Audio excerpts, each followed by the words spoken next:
আল্লাহ আমাকে নবুয়তি দেওয়ার পর এই আরবের জমিনের মধ্যে কাফের দল আমাকে কষ্ট কম দেয় না।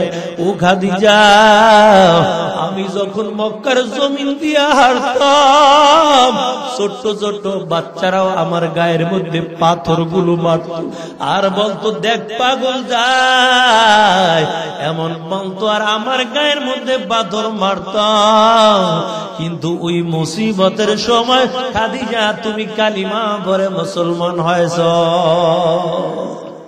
শুধু তাই নয়, দাওয়াত দিয়া গভীর রাত্রে আসতো ঘরে, আয়েশা দেখতো খাদিজা ঘুমায় না, দরজার পাশে বৈশা বৈশা আমার নবীর জন্য অপেক্ষা করতেছে। আহা,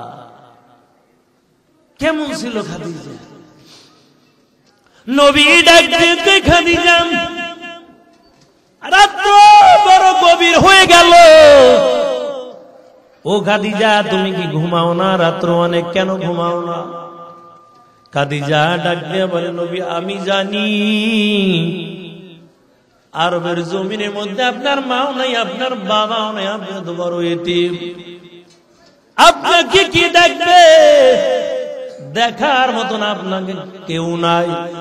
আরবের জমিনের মধ্যে কাফের বেঈমানেরা না জানি আপনারে কতল কইরা দেয়। এই জন্য যতক্ষণ পর্যন্ত আপনি ঘরের মধ্যে না আসেন, ততক্ষণ পর্যন্ত আমি খাদিজা বিছানায় পিঠ লাগাই না। এই জন্য আল্লাহর নবী ডাক দিয়ে বলে, ও খাদিজা আপনি কান্না করবেন না, আপনার চোখের পানি আমি সইতে পারি না। খাদিজা ডাক দিয়ে, কেন? কান্না বন্ধ করব, তবে শর্ত আছে। আল্লাহর নবী বলে, কি শর্ত? খাদিজা ডাক দিয়ে বলে, নবী আমার, আমি যদি দুনিয়া থেকে বিদায় হয়ে যায়, এক নাম্বার শর্ত আপনি নবী আমার জানাজার নামাজের ইমামতিটা করবেন।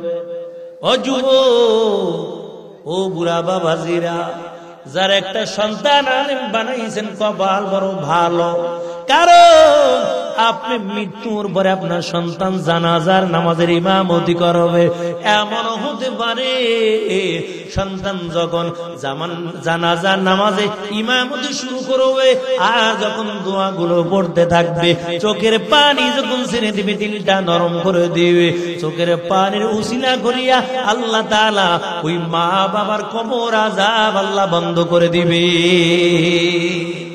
हर के दारद खौफे हक दर दिल मादम जन्नतुल मावा दे हदूरा मकम बिहिश्त आज़ाम के आज़ारे नबाशत कसे राबा कसे गारे नबाशत जन्नतुल दोज़ख से या रब क्या करो अर्जू है मैं तुझे देखा करो। নবীর উম্মতের দান, এই জন্য আল্লাহর খাঁটি বান্দারা গভীর রাতে উজু করে যায় নামাজ বিছাইয়া মালিকের কুদরতি পায়ে সিজদা দিয়া কান্না করতো, আর চোখের পানি ছেড়ে কান্তর বলতো, মালিক জান্নাত দিয়া কি করব না জাহান্নাম দিয়া কি করব, আয় আল্লাহ পরকালে এই চক্ষু দিয়া যেন একটা বার তোমাকে দেখতে পাই। আল্লাহ বলে, দেখতে পারবাম। তুমি কারা কিয়ামতের ময়দানে ওই মালিককে দেখতে পারবা জানো? কয়, যারা দুনিয়ার জমিনে আল্লাহর জন্য বড় পাগল, দুনিয়ার জমিনে যারা মালিকের জন্য বড় পাগল, এরে মুমিন, পরকালে তাদের কোনো চিন্তা করা লাগবে না। আল্লাহ ডেকে ডেকে তারা আরশের ছায়া তলে ছায়া দান করে দিবি। আমরা দুনিয়ার পাগল, আখিরাতের পাগল হইতে পারলাম। আমি ছোট্ট একখানা আয়াতে কারিমা তেলাওয়াত করলাম, 30 পারা কোরআনের মধ্যে হইতে ছোট্ট একখানা আয়াতে কারিমা। 114টা সূরার মধ্যে 20 নাম্বার সূরা সূরা তাহা, 55 নাম্বার আয়াত তেলাওয়াত করলাম। আমরা যখন মাইয়িতকে কবরের মধ্যে রেখে দেই, অনেকে আয়াত তেলাওয়াত করি, কবরের মধ্যে মাটি দেই, আয়াত তেলাওয়াত করি। মিনহা খালাকনাকুম ওয়া ফিহা নুঈদুকুম ওয়া মিনহা নুখরিজুকুম তারাতান উখরা। যদিও আয়াতটা ছোট্ট, আল্লাহ 3টা বিষয় আলোচনা করেছেন। আরে আল্লাহর গোলাম, এই আয়াতের মধ্যে আমার মালিক দুনিয়ার সকল মানুষদেরকে বলেন, ও বিশ্ববাসী মানব মণ্ডলী শুনো, আল্লাহ তাআলা বলেন আমি তোমাকে মাটি দিয়ে সৃষ্টি করলাম। আল্লাহ বলেন আমি তোমাকে মাটি দ্বারা বানাইলাম, তবে মাটির মানুষ আবার মাটির সঙ্গে মিশে যাব। আল্লাহ বলেন আবার মাটির ভিতর তোমার যাওয়া লাগবে। এর একটা গোলার দল, ও বাড়িওয়ালা, ও গাড়িওয়ালা, কেউ বাঁচতে পারবো না, কারণ আমরা সকলে কবর পথের যাত্রী, কবরে যাওয়া লাগবে। আল্লাহ বলেন আমি তোমাদের মাটি দিয়া বানাইলাম, তবে মাটির মানুষ মাটির মতো নরম হয়ে যাও, গরম ভাবটা দেখাইবা না। যারা মাটির মানুষ মাটির মতো নরম হয়ে যায়, আল্লাহ বলেন কবরে যাওয়ার পর তাদের কোনো চিন্তা করা লাগবে না, এই মাটিও তাদের সঙ্গে ভালো ভালো ব্যবহার করবে। তুমি গরম ভাব দেখাইও না, তুমি তো মাটির তৈরি। মাটির মানুষ যদি গরম ভাব নিয়ে চলো, অন্ধকার কবরে যাওয়ার পর মাটিও গরম ভাব দেখাবে। এরে আল্লাহর গোলাম, এই জন্য আল্লাহ বান্দাকে স্মরণ করে দেয়, তোমাকে মাটি দ্বারা আমি বানাইলাম, মাটির মতো নরম হয়ে যাও রে মুমিন। কারণ অন্ধকার কবরে যখন মুসিবতের মধ্যে পড়ে যাইবা, আপন বলতে কাউকে পাইবা না।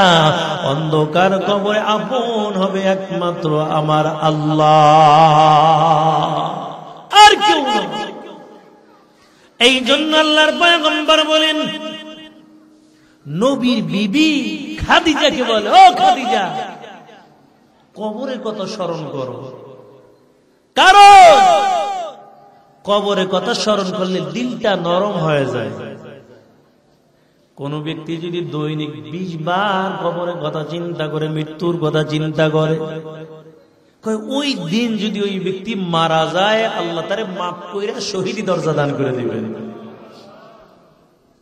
এখন তসবিলে খালি করে মৌত মৌত মৌত, হুজুরের ব্যাপার না, 20 বার স্মরণ করো।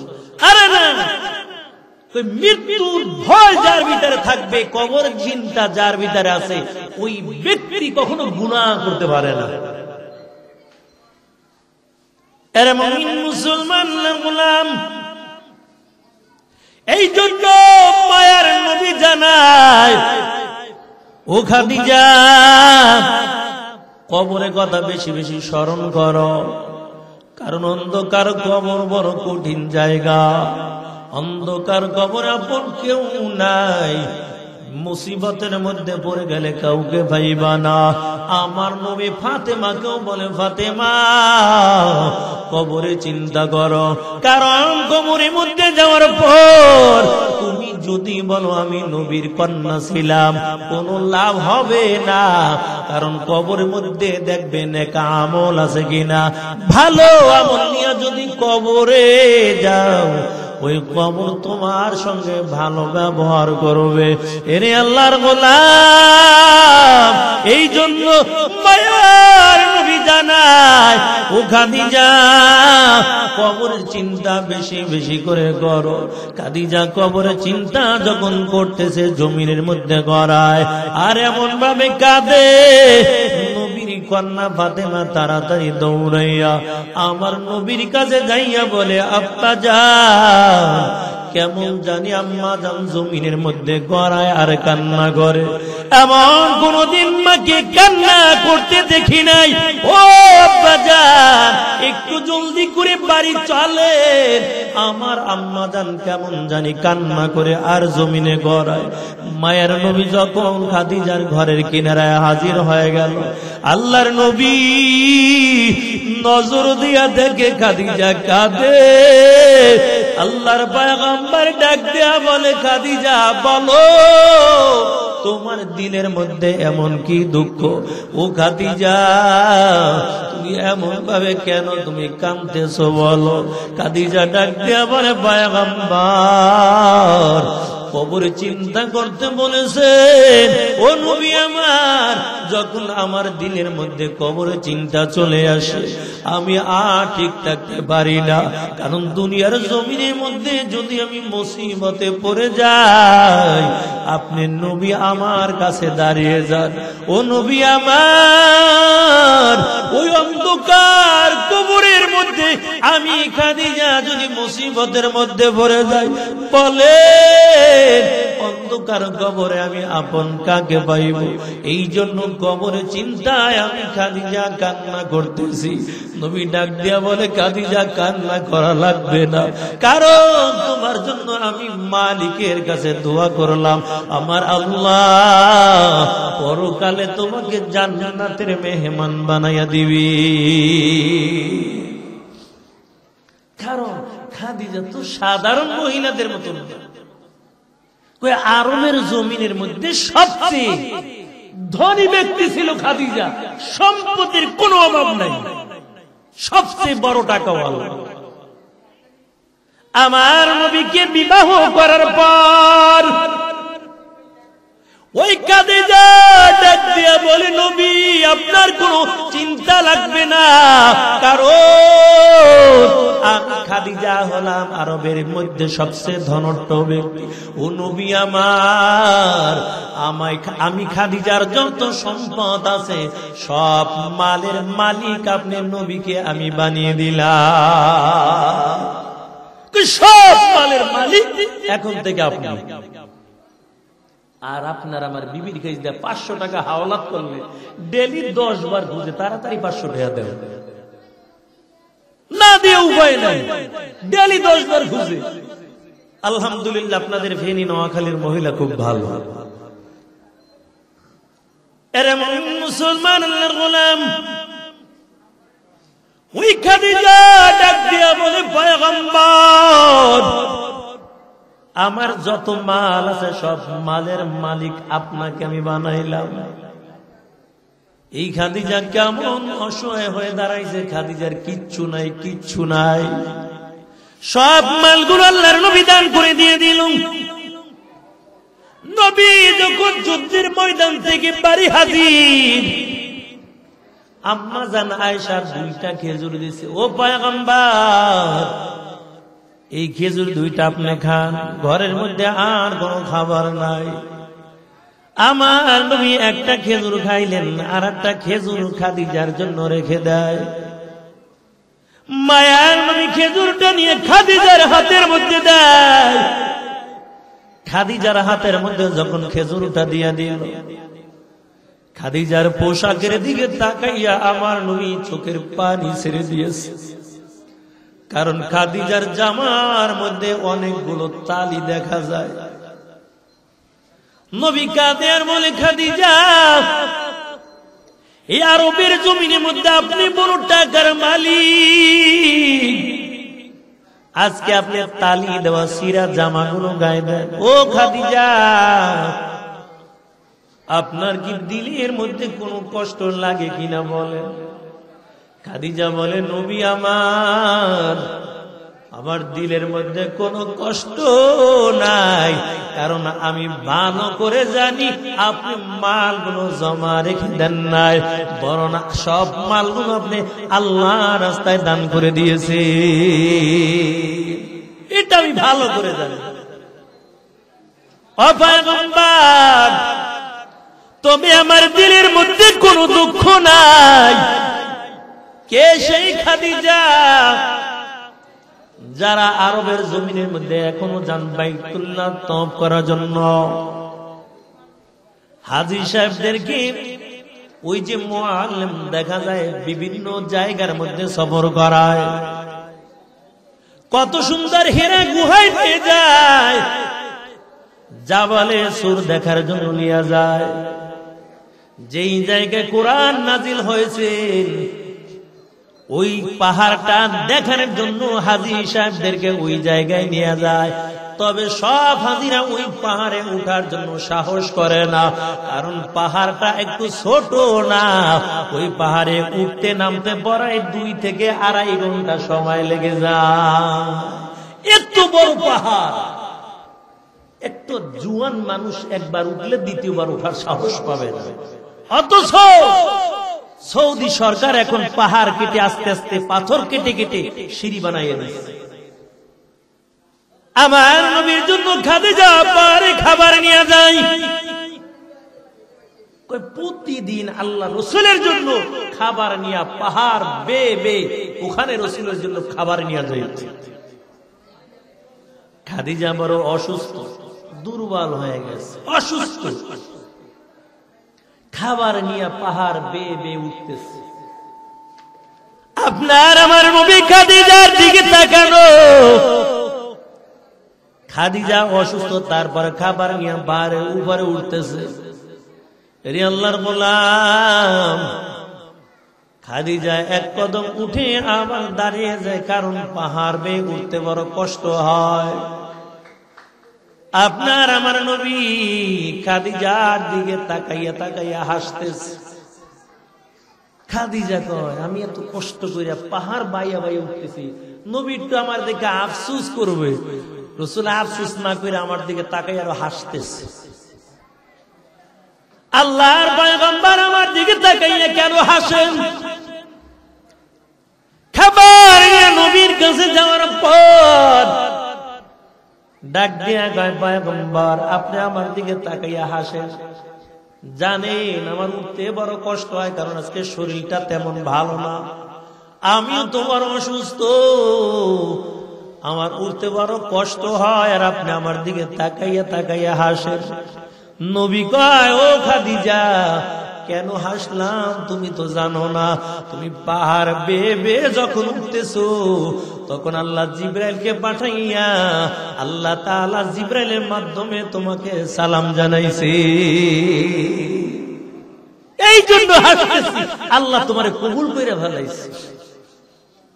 এই খাদিজা জমিনের মধ্যে গড়ায় আর চোখের পানি ছাইড়া দিয়া কাঁদে, ও নবী আমার, অন্ধকার কবরে আমার কি উপায় হবে বলেন? অন্ধকার কবরে অপর কেউ নাই, অন্ধকার কবরে আমার কি উপায় হবে? কি উপায়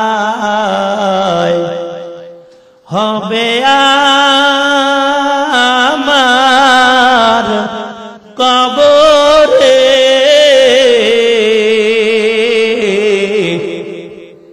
একা একা কেমনে থাকবো ওই কবরে?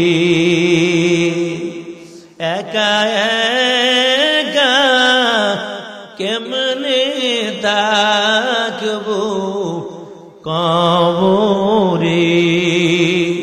মিনহা খালাকনাকুম ওয়া ফিহা নুঈদুকুম ওয়া মিনহা নুখরিজুকুম তারাতান উখরা। আর নবীর আশিকের দল, নবী ডাক দিয়ে বলে, খাদিজা তুমি কান্না করা লাগবে না, আল্লাহ তোমাকে মাফ করে দিবেন, জান্নাতের ফয়সালা করে দিবে। খাদিজা তারপর কান্না বন্ধ করে নাও। নবী ডাক দেয়া কয়, খাদিজা তুমি কান্না থামাও, কারণ তোমার চোখের পানি আমি নবী সইতে পারি না। ও খাদিজা যখন আরবের জমিনের মধ্যে আমার আপন কেউ ছিল না, আমার দাদাও দুনিয়া থেকে বিদায় হয়ে গেছে, আমি ছোটবেলা আমার মাকে হারাইয়াও বড় এতিম হয়ে গেছি। দুনিয়ার জমিনের মধ্যে আসার পর বাবার চেহারাটা দেখতে পারলাম না। 6 বছরে কালে মাও দুনিয়া থেকে বিদায় হয়ে গেছে, বড় এতিম ছিলাম। এমন এতিম নবী আমার, পিতা মাতা নাই যে তাহার, তার উপরেও কত মারা মারলো তাকে দুশ্মনে। নবী বিনে কে তারাবে পনসিরাত মিজানে, নবী বিনে কে তারাবে পনসিরাত মিজানে। চলো চলো চলো মুমিন চলো নবীর সন্ধানে, নবী বিনে কে তারাবে পনসিরাত মিজানে। খুদার জ্বালায় নবী জীবন বেঁধেছিল পেটে পাথর, মাঝে মাঝে কাতর হয়ে পড়ে যেতেন জমিনে। নবী বিনে কে তারাবে পনসিরাত মিজানে, নবী বিনে কে তারাবে পনসিরাত মিজানে। চলো চলো চলো মুমিন চলো নবীর সন্ধানে, নবী বিনে কে তারাবে পনসিরাত মিজানে। এর নবীর আশিকের দল মায়ার নবী ডাক দেয়া কয়, খাদিজা আরবের জমিনের মধ্যে আমি ছিলাম বড় এতিম, কারণ 6 বছর কালে আমার মা হারাইলাম, আমার দাদার কাছে ছিলাম, দাদাও দুনিয়া থেকে বিদায় হয়ে গেল। আমার চাচার অধীনে ছিলাম, আমার চাচাও দুনিয়া থেকে বিদায় হয়ে গেছে। আল্লাহ আমাকে নবুয়তি দেওয়ার পর এই আরবের জমিনের মধ্যে কাফের দল আমাকে কষ্ট কম দেয় না। ও খাদিজা, আমি যখন মক্কার জমিন দিয়া হাঁটতাম, ছোট্ট ছোট্ট বাচ্চারাও আমার গায়ের মধ্যে পাথর গুলো মারত আর বলতো, দেখ পাগল যায়, এমন বলতো, আর আমার গায়ের মধ্যে পাথর মারতাম। কিন্তু ওই মুসিবতের সময় খাদিজা তুমি কালিমা পড়ে মুসলমান হয়েছ। শুধু তাই নয়, দাওয়াত দিয়া গভীর রাত্রে আসতো ঘরে, আইসা দেখতো খাদিজা ঘুমায় না, দরজার পাশে বৈশা বৈশা আমার নবীর জন্য অপেক্ষা করতেছে। আহা, কেমন ছিল খাদিজা! নবী ডাক দিতে, খাদিজা রাত বড় গভীর হয়ে গেল, ও খাদিজা তুমি কি ঘুমাও না? রাত্র অনেক, কেন ঘুমাও না? খাদিজা ডাক দিয়ে বলে, নবী আমি জানি আরবের জমিনের মধ্যে আপনার মাও নাই, আপনার বাবাও নাই, আপনি তো বড় এতিম, আপনাকে কি দেখবে? দেখার মতন আপনাকে কেউ নাই। আরবের জমিনের মধ্যে কাফের বেঈমানেরা না জানি আপনারে কতল কইরা দেয়। এই জন্য যতক্ষণ পর্যন্ত আপনি ঘরের মধ্যে না আসেন, ততক্ষণ পর্যন্ত আমি খাদিজা বিছানায় পিঠ লাগাই না। এই জন্য আল্লাহর নবী ডাক দিয়ে বলে, ও খাদিজা আপনি কান্না করবেন না, আপনার চোখের পানি আমি সইতে পারি না। খাদিজা ডাক দিয়ে কেন, কান্না বন্ধ করব, তবে শর্ত আছে। আল্লাহর নবী বলে, কি শর্ত? খাদিজা ডাক দিয়ে বলে, নবী আমার, আমি যদি দুনিয়া থেকে বিদায় হয়ে যায়, 1 নম্বর শর্ত আপনি নবী আমার জানাজার নামাজের ইমামতিটা করবেন। ও যুবক, ও বুড়া বাবাজিরা, যার একটা সন্তান আলেম বানাইছেন কপাল বড় ভালো, কারণ আপনি মৃত্যুর পরে আপনার সন্তান জানাজার নামাজের ইমামতি করবে। এমন হতে পারে সন্তান যখন জানাজার নামাজে ইমামতি শুরু করবে, আর যখন দোয়াগুলো পড়তে থাকবে, চোখের পানি যখন ছেড়ে দিবে, দিলটা নরম করে দিবে, চোখের পানির উসিলা করিয়া আল্লাহ তাআলা ওই মা বাবার কবর আযাব আল্লাহ বন্ধ করে দিবে। নবী ডাক দিয়ে বলে, যা তোমার শর্ত আমি মেনে নিলাম। খাদিজা ডাক দিয়ে বলে, নবী আরো আমার দুইটা শর্ত বাকি আছে। আল্লাহর নবী বলে, কি শর্ত বলো? খাদিজা ডাক দিয়ে বলে, নবী আমার 2 নম্বর শর্ত, আমি যখন দুনিয়া থেকে বিদায় হয়ে যাব, তবে দুনিয়ার বাজারের কাপড় দিয়া আমার কাফন দিবেন না। ও নবী আমার, আপনার গায়ের জুব্বা দিয়া আমার কাপড়ের ব্যবস্থা করে দিবে।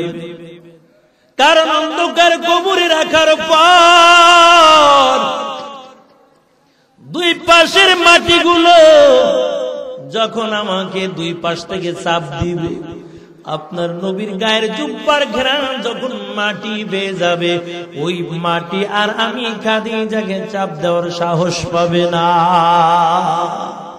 এই জন্য আপনার গায়ের একটা জুব্বা দিয়ে আমার কাপড়ের ব্যবস্থা করে দিবেন।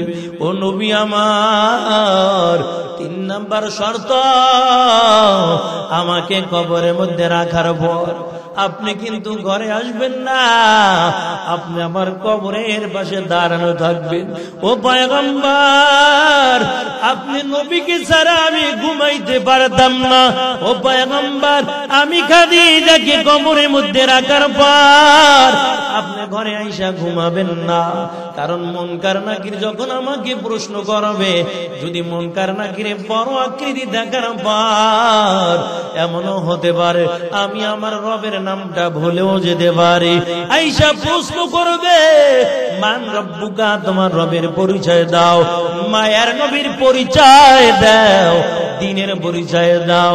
ও নবী আমার, মুনকার নাকিরে বড় আকৃতি দেখা এমন হতে পারে আমি আমার রবের নামটা ভুলেও যেতে পারি।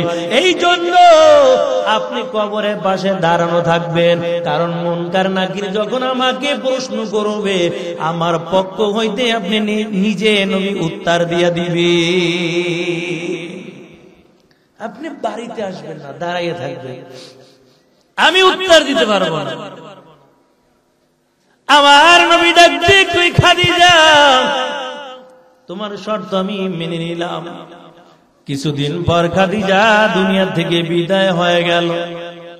মায়ার নবী চোখের পানি ছেড়ে দিয়ে খাদিজার জন্য কাঁদেন। রে আল্লাহর গোলাম, ওই অন্ধকার কবরের মধ্যে খাদিজাকে রাখার পর আল্লাহর পয়গম্বর খাদিজার কবরের পাশে দাঁড়াইয়া দাঁড়াইয়া চোখের পানি ছেড়ে দিয়া কাঁদে। কারণ যেই খাদিজা আমাকে ছাড়া ঘুমাইতো না, খাদিজা আমাকে ছাড়া খাবার খাইতো না, ওই খাদিজা আজকে দুনিয়ায় নাই, কবরের বাসিন্দা হয়ে গেছে। এরে আল্লাহর গোলাম, এই জন্য খাদিজার কবরের পাশে দাঁড়াইয়া আমার নবী কান্না করতেছে। আল্লাহ জিবরাইলকে পাঠাইয়া বলে, জিবরাইল যাও, আমার বন্ধুর কাছে চলে যাও, দেখো আমার বন্ধু এখনো কেন খাদিজার কবরের পাশে দাঁড়ানো।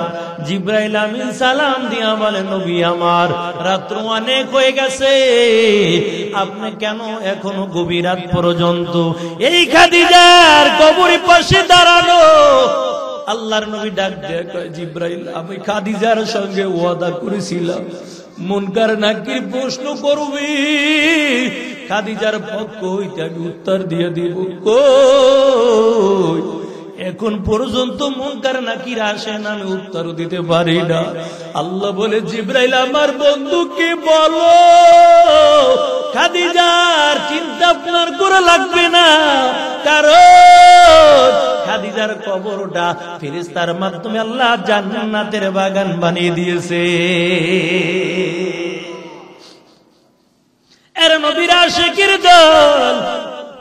এই জন্য বলেছিলাম কবরে চিন্তা দিলের মধ্যে থাকা লাগবে। আল্লাহর পয়গম্বর বলেন, আল কবরু রাউদাতুম মিন রিয়াদিল জান্নাহ আও হুফরাতুম মিন হুফারিন নার। আল্লাহর নবী বলেন, দুনিয়া থেকে বিদায় হওয়ার পর কবর হলো প্রথম একটা ঘাটি। কয় কারো জন্য কবরটা জান্নাতের বাগান, আর কারো জন্য হয়ে যাবে জাহান্নামের একটা গর্ত। এরে আল্লাহর গোলাম, যাদের জন্য জাহান্নামের গর্ত হয়ে যাবে, কবর থেকে জাহান্নামের আযাব শুরু হয়ে যাবে। এরে মুমিন, এই জন্য দুনিয়াতে যতদিন বেঁচে থাকবা মালিকের হুকুম আদায় করে নিবা, মানুষের হকগুলো নষ্ট করবা না, মানুষের উপর জুলুম করবা না।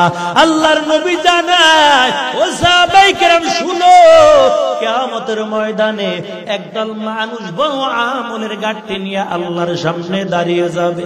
এত বড় আমল নিয়ে যাওয়ার পর ওই মানুষগুলো জান্নাতে যেতে পারবে না। আল্লাহ বান্দার আমল দেখে বড় খুশি হয়ে যাবে, তারপরে ওই বান্দা জান্নাতে যেতে পারবে না। সাহাবায়ে কেরাম বলে, পয়গম্বর, ওই সমস্ত লোকেরা কারা, একটু তাদের পরিচয় বলে। আল্লাহর নবী জানায়, ও সাহাবায়ে কেরাম, এমন একদল মানুষ আমলের পাহাড় নিয়ে উঠবে, আল্লাহ আমল দেখে বড় খুশি হয়ে যাবে। হঠাৎ করে একদল লোক আল্লাহর কাছে বলবে, মালিক, তোমার এই বান্দাকে জান্নাত দিতে পারবা না? আল্লাহ, তোমার বান্দার জমিন আমার জমিন কাছাকাছি ছিল, ও দয়ার আল্লাহ, আমার এক হাত জমিন দখল করে খেয়েছে, জুলুম করেছে। আল্লাহ, দুনিয়ার জমিনের মধ্যে মানুষের কাছে বিচার দিলাম, বিচার পাইলাম না। আয় আল্লাহ, শেষ পর্যায়ে তোমার কাছে বিচার দিয়েছিলাম, আজকে তোমার বান্দার বিচার করো, আমার জমিন আজকে দিতে বলো। আল্লাহ বলবেন, এই বান্দার জমিন দিয়া দাও। আবার একদল লোক দাঁড়িয়ে যাবে, বলবে, আল্লাহ, এই বান্দার কাছে আমি টাকা পাইতাম, এই বান্দাকে বলো এই টাকাগুলো আজকে এই আখিরাতে দেওয়ার জন্য দুনিয়ার জমিনের মধ্যে আমার টাকা দেয় নাই। আল্লাহ ডাক দিয়ে বলবেন, এই বান্দারে শোধ করে দাও।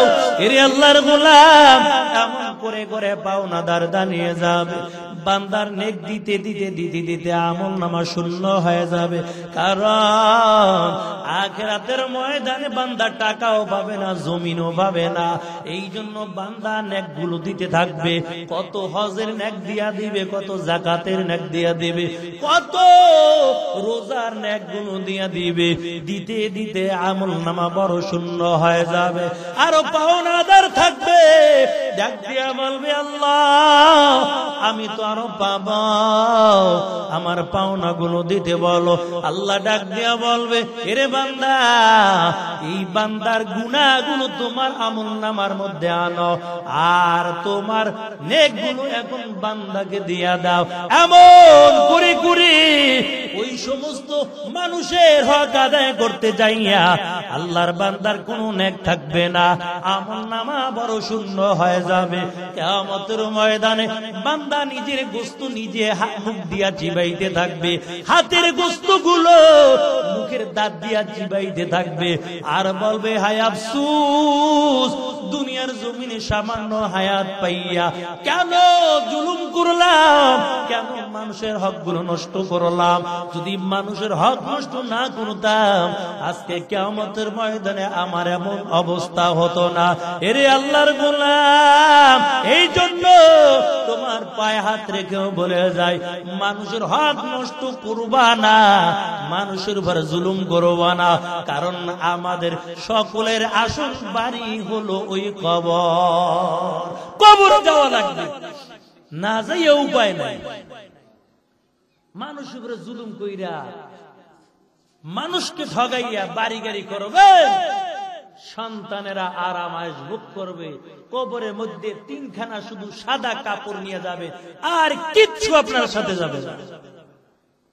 এই জন্য আল্লাহর পয়গম্বর যখন দুনিয়া থেকে বিদায় হয়ে যাবে, নবী মাঝে মাঝে বড় অসুস্থ হয়ে যাইতেন। আল্লাহর নবী সকল সাহাবীদেরকে ডাকছেন, সাহাবীদেরকে কয় আমাকে একটু আস্তে ধরাধরি কইরা মদিনার খালি জায়গাটা একটু নিয়ে যাও। আরে আল্লাহর বান্দা, সাহাবায়ে কেরামের দুই কাঁধে ভর করে আল্লাহর পয়গম্বর মদিনার খালি জায়গার মধ্যে বসে গেল। আল্লাহর নবীর সামনে শত শত সাহাবায়ে কেরাম দাঁড়ানো। কি জানি আল্লাহর পয়গম্বর বলে, নবী ডাক দিয়ে বলে, সাহাবীরা শুনো, আমার মনে হয় আর বেশি দিন দুনিয়ার জমিনে বাঁচবো না। ও সাহাবায়ে কেরাম শুনো, বলো তোমরা আমার কাছে কিছু পাইবা কিনা বলো, কারণ আমি নবী কারোর নিয়ে কবরে যেতে চাই না। আর আপনি আর আমি চিন্তা করি, এই ছেলের বাড়িটা কমপ্লিট করে লই, তারপর আশা শেষ, তারপরে মরলেও কোনো দুঃখ নাই। তারপর চিন্তা করি মাইয়াটা বিয়া দিয়ে মরলে কোনো দুঃখ নাই। আরো দুইটা ছেলে বাকি আছে, ছেলে দুইটা বিয়া করাবো না, চাকরি বাকরি দিব না, বিদেশ পাঠাবো, তারপর শেষ। মানে দুনিয়া কামাই শেষ, তারপর মরলে আর কোনো কষ্ট নেই। মনে করছেন পরকালে জান্নাত পাইয়া যাইবেন, এত সহজ। দুনিয়া গুছাইলেন, মনে করলেন শেষ, কিন্তু না, কবরে কি নিয়ে যাবেন, আখিরাতের সামান তৈরি করে দিবেন। আল্লাহর নবী ডাক দিয়ে বলেন, ও সাহাবায়ে কেরাম শুনো, বলো তোমরা আমার কাছে কিছু পাইবা কিনা, কারণ আমার মনে হয় আমি বুঝি আর বেশি দিন দুনিয়ায় জমিনে বাঁচবো না।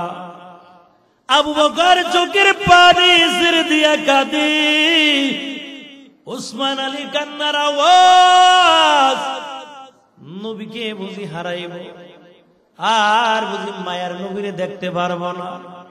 কারণ 3 দিনের ক্ষুধা নিয়েও যদি নবী চেহারার দিকে একটা বার্তা গাইতাম, সাথে সাথে 3 দিনের ক্ষুধা নিবারণ হয়ে যাইত। ইমামুল আউয়ালিন আল আখিরিন, বাহরে সাদাকা রাহমাতাল লিল আলামিন, সাইয়্যিদুল কাওনাইন খাতামুল মুরসালিন, আখিরাম মুদবুদ ফখরুল আউয়ালিন, শাদা জুদাশ রাহমাতাল লিল আলামিন, মসজিদে উশুদ হামারু ওয়া জমিন, ওয়ামা আরসালনাকা ইল্লা রাহমাতাল লিল আলামিন।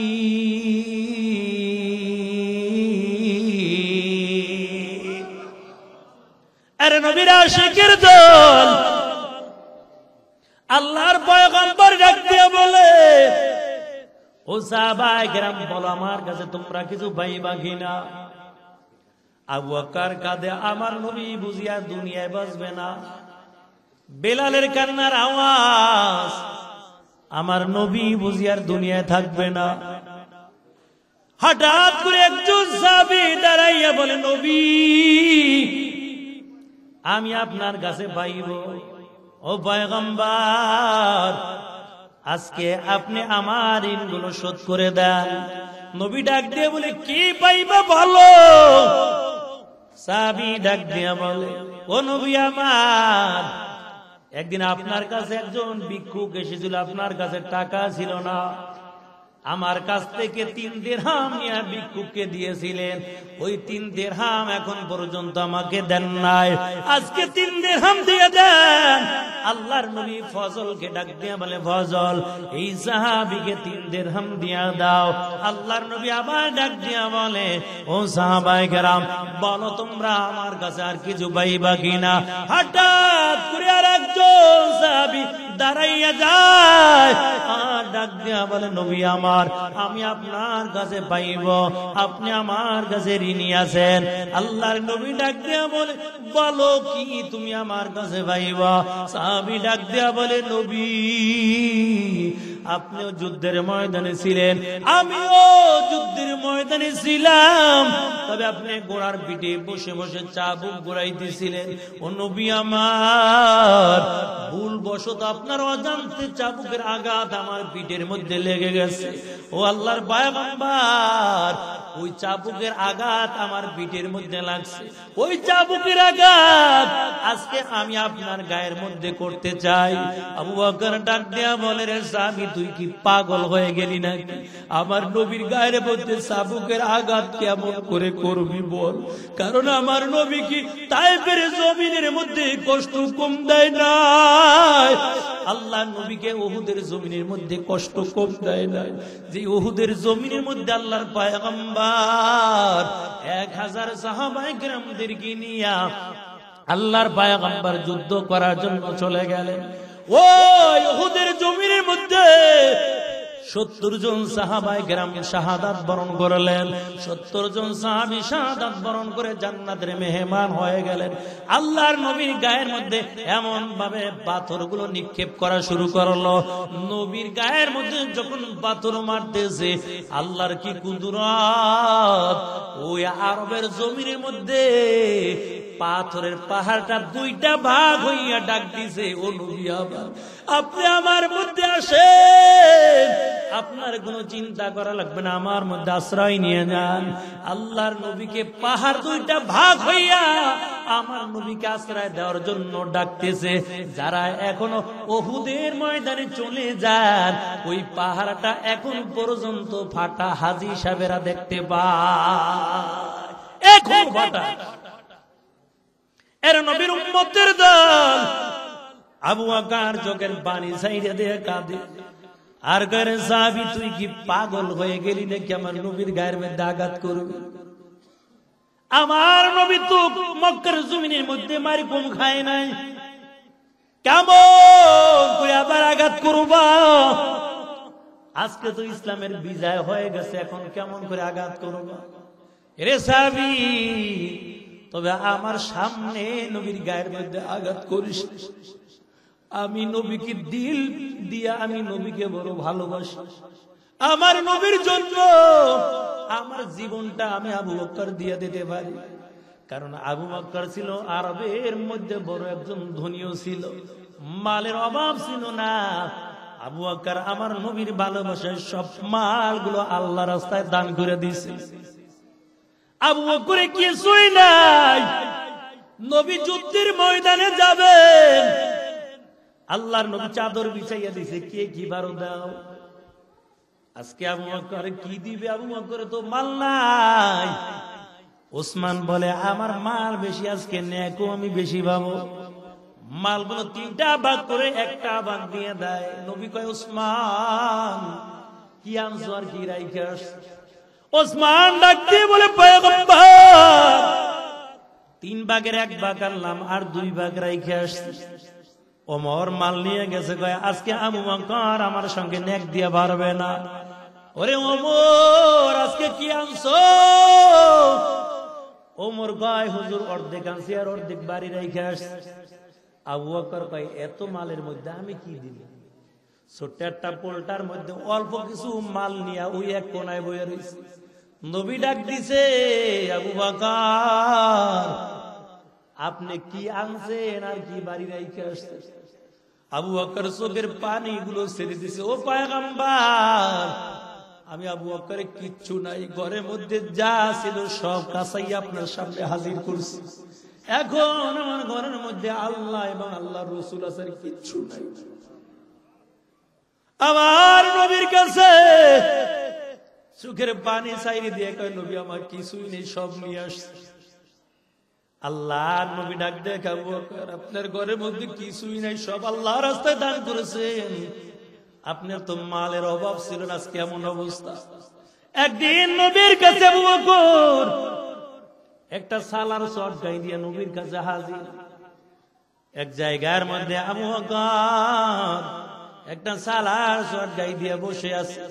জিব্রাইল একই পোশাক পরিধান করে নবীর এসে সালাম দেয়। আমার নবী ডাক দিয়ে কয়, ও জিব্রাইল, এমন পোশাক কোনদিন তোমাকে পড়তে দেখি নাই, কেন এমন পোশাকটা আজকে তুমি পরলা। জিব্রাইল কয় পয়গম্বর একটু আবু বকরের দিকে তাকান। আবু বকরের সব মালগুলো আল্লাহ রাস্তায় দান করে এখন সালার সটগাই দিয়ে বসে আছে। ও নবী আমার, আল্লাহ তাআলা আবু বকরের পোশাক আজ কেমন কবুল করেছেন। শুধু আমি জিব্রাইল একা পরে নাই, আসমানে ফেরেশতারাও আজকে আবু বকরের পোশাক পরিধান করেছে। কেমন কবুল করে ফেলেছে। ওই আবু বকর চোখের পানি ছাইরা দিয়া ডাক দিয়া কয়, ওরে সাহাবী, আমার নবীর গায়ের মধ্যে আজকে চাবুক দিয়া আঘাত করিস না। আমি আবু বকর সইতে পারবো না। সাহাবী কয়, না, আমি নবীর গায়ের মধ্যে চাবুক দিয়া আঘাত করতে চাই। আল্লাহর পয়গম্বর সাহাবী ফজলকে ডাক দিয়া বলে, ফজল, ওই যুদ্ধের ময়দানে চাবুকটা ফাতেমার ঘরের মধ্যে রাখা। ও ফজল, যাও যাও, ওই চাবুকটা আইনা সাহাবীর হাতের মধ্যে দিয়া দাও, কারণ আমি কারোর নিয়ে কবরে যাব না। এই সাহাবীর হাতের মধ্যে চাবুকটা দাও, আমার পিঠের মধ্যে আঘাত করবে। ফজল দৌড়াইয়া ফাতেমার ঘরের দরজায় হাজির, ডাক দিয়া বলে, ফাতেমা, ওই যুদ্ধের ময়দানে চাবুক নবী চায়। ফাতেমা ডাক দিয়া কয়, ফজল, রাসূল এখন চাবুক দিয়া কি করবে? আমার আব্বা জান তো বড় অসুস্থ, এখন নবী চাবুক দিয়া কি করবে বলো? ফজল ডাক দিয়া বলে, ফাতেমা, তবে শোনাও, আমার নবীর দরবারে আজকে এমন একজন সাহাবী দাঁড়িয়ে গেছে, এই চাবুকের আঘাত যুদ্ধের ময়দানে ভুল বশত সাহাবীর গায়ের মধ্যে লেগেছে। ওই সাহাবী নাকি চাবুক দিয়ে আজকে আমার নবীর গায়ের মধ্যে আঘাত করবে। এরে ফাতেমা, জলদি করে চাবুকটা দাও, চাবুক নিয়ে আমার নবীর কাছে চলে যাব। চাবুকটা হাতের মধ্যে দেওয়ার পর ডাক দিয়ে বলে, ফজল, আমি চাবুক আপনার কাছে দিলাম, তবে আমার বাবার গায়ের মধ্যে যেন চাবুক দিয়ে আঘাত না করে, কারণ আমার বাবার কিন্তু দুনিয়ার জমিনের মধ্যে আমার বাবাই ছিল বড় এতিম, কষ্ট কিন্তু কম করে নাই, তবে চাবুক দিয়া যেন আঘাত না করে। ফজল চাবুক নিয়ে চলে যায়। ফাতেমা হাসান হোসেনকে ডাক দিয়ে কয়, এরে বাবা, যাও যাও, আজকে তোরা দুইটা ভাই তোর নানার দুই কাছে যাইয়া দাঁড়া, দুই পাশে দাঁড়াইবা, কারণ ওই সাহাবী আজকে তোর নানার গায়ের মধ্যে আঘাত করবে, তবে তোরা দুইটা ভাই থাকতে যেন আঘাত করতে না পারে। তোমাদের পিঠে যত আঘাত তোমাদের পিঠের মধ্যে নিবা, তারপর আমার এতিম বাবার গায়ের মধ্যে আঘাতটা করতে দিও না। হাসান হোসেন আমার নবীর কাছে দাঁড়াইয়া গেছে, চাবুকটা যখন হাতের মধ্যে দেয়, সাহাবী হাতের মধ্যে নিয়ে চাবুকটা নিয়ে দাঁড়াইয়া গেছে। আবু বকর ওসমান আলীর কান্নার আওয়াজ, হাসান হোসেন ডাক দিয়ে বলে, সাহাবী শুনো, তোমার যত মনে হচ্ছে আমাদের দুইটা ভাইয়ের গায়ের মধ্যে আঘাত করো, তারপর আমার নানার গায়ের মধ্যে চাবুক দিয়ে আঘাত করিও না। ওই সাহাবী বলে, না, এই চাবুক দিয়ে আমি নবীর গায়ের মধ্যে আঘাত করতে চাই। আল্লাহর নবীও ডাক দিয়ে বলে, ও সাহাবায়ে কেরাম, তোমরা বাধা দিও না, কারণ আমি কারণ নিয়া কবরে যেতে চাই না, তোমরা বাধা দিও না। এমন করে করে আল্লাহর পয়গম্বর বলার পর সাহাবী চাবুকটা নিয়ে আমার নবীর পিছনে দাঁড়াইয়া যায়। নবীকে ডাক দেয়া বলে, পয়গম্বর, আমার গায়ের মধ্যে যখন চাবুকের আঘাত লেগেছিল, ও নবী আমার, তখন আমার গায়ের মধ্যে জামা ছিল না, এখন আপনার গায়ের মধ্যে জামা দেখা যায়, আপনি গায়ের জামাটা খুলে খালি গায়ের মধ্যে আমি চাবুক দিয়ে আঘাতটা করতে চাই। আমার নবীর গায়ের জামাটা যখন খুলে দিল, ওই সাহাবী চাবুক নিয়ে আমার নবীর পিছে দাঁড়ায়। নবীর পিছে দাঁড়ানোর পর চাবুকটা আস্তে করে জমিনের মধ্যে রাইখা নবীর দুই পিছনে বগলের তলের থেকে হাত দুইটা ঢুকাইয়া আমার নবীকে বুকের মধ্যে জড়ায়, আর ঠোঁট দুইটা পিছনে নবীজির মোহরে নবুয়তের সঙ্গে লাগাইয়া একটা চুম্বন দিয়া দিছে, আর ডাক দেয়া বলে, নবী এই চাবুক দিয়ে আমি আপনার গায়ের মধ্যে আঘাত করতে আসি নাই। ও পয়গম্বর, আপনি নবুয়তের মোহরের সঙ্গে আমার ঠোঁট দুইটা লাগাইলাম, কারণ গুনার করার কারণে আমার জবান বড় নাপাক, আমার শরীরটা বড় নাপাক, আমার হাত দুইটাও বড় নাপাক। এই ঠোঁট দুইটা আপনার নবুয়তে মোহরে লাগাইলাম। এখন আমার দৃঢ় বিশ্বাস জাহান্নামের আগুন আর কোনদিন আমাকে স্পর্শ করবে না। আল্লাহু আকবার বলেন।